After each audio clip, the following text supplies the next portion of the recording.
One of the things that makes relationship counseling and being a psychotherapist so interesting is that when the couple comes to you, it's important you understand right off the bat that what determines a lot of that partner's attributes, characteristics, came from their parents.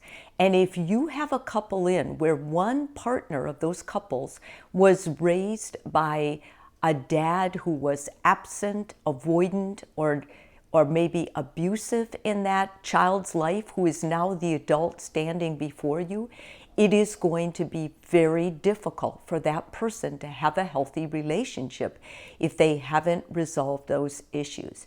Daddy's issues doesn't get the recognition that it should get in the psychology field, because we kind of make fun of it. Oh, they have daddy's issues or they have mommy's issues. But believe me, if you're dating a woman, it is a real thing. It's a real thing for guys too. You'll notice they can't emotionally regulate as well. They're not as self-disciplined. They have less confidence. Their self-esteem may suffer from that. But for women, it is a very big deal because relationships are so valuable to women. It's the way we connect. It's the way we network. For a woman to have daddy issues, it can sabotage every relationship she has because she won't attach normally. She's going to attach with a fearful avoidant, or she's going to be real clingy when she attaches. She's going to smother the relationship, mostly because she didn't get what she needed in the formative years and throughout her years growing up from her dad. So what kinds of dads can cause daddy issues for their child? Well, I think it starts with fathers who overindulge their children. Fathers who are emotionally unavailable to their kids. The child can't really talk about their feelings or what's going on in their life. Fathers who are violent or abusive. Fathers who are controlling and toxic. And you've probably had the opportunity to meet people who are raised by a controlling and toxic parent. But if you were raised or if you were married to them, let me tell you, that would be a whole nother nightmare. It's very difficult to have a healthy relationship when someone was raised by a controlling, toxic father. Fathers who are always distressed and filled with anguish or just pain. They can't relate to their child. They've got too many other things going on in their own personal life that they're not dealing with.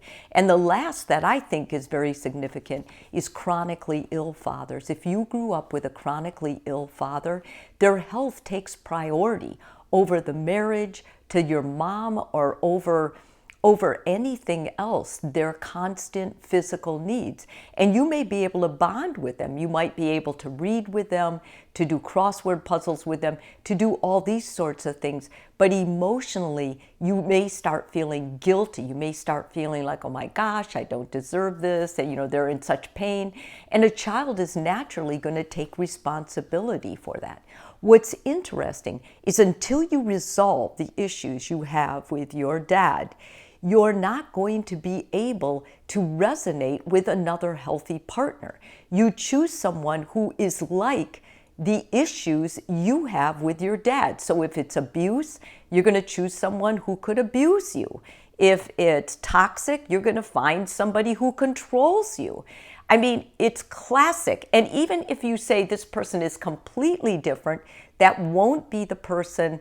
If they're too different, you won't end up with them because you keep going back, because that's human nature. You want to work this through. Signs and symptoms that your partner or you have daddy issues.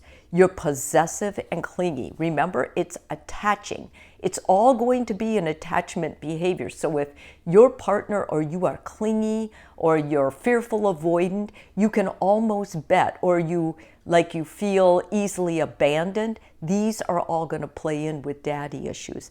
You demand an overabundance of love and insurance. The simple, normal ways that couples show love and care are not enough for you. You constantly have a bar in your mind that person needs to jump over.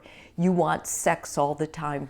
Women who grow up without dads or with bad dads end up wanting sex more. They're promiscuous, and the reason is they're trying to be validated and seen for who they are. And that's one way they can get it, with a man or a partner of their choice. If you think about it, it makes sense in a very warped way.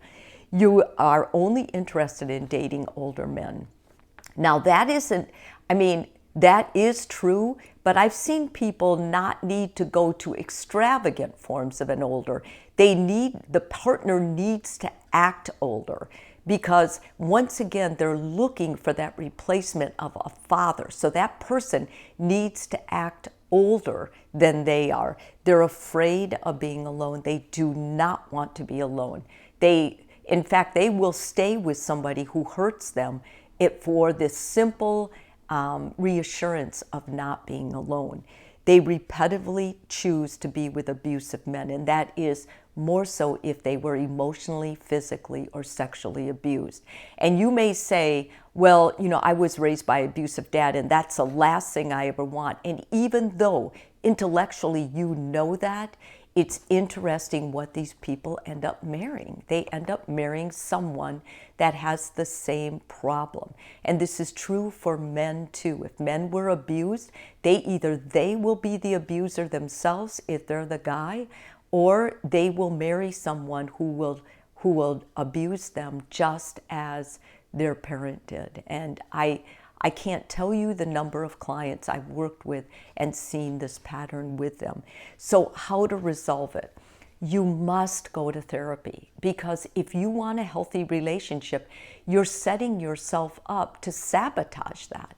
And going to therapy is going to help take you back to these painful areas that you have not wanted to go, except this time you won't go alone. You'll go with a therapist. That you're at a different place in your life. You're not that little small child vulnerable to a parent who doesn't love you the way they should.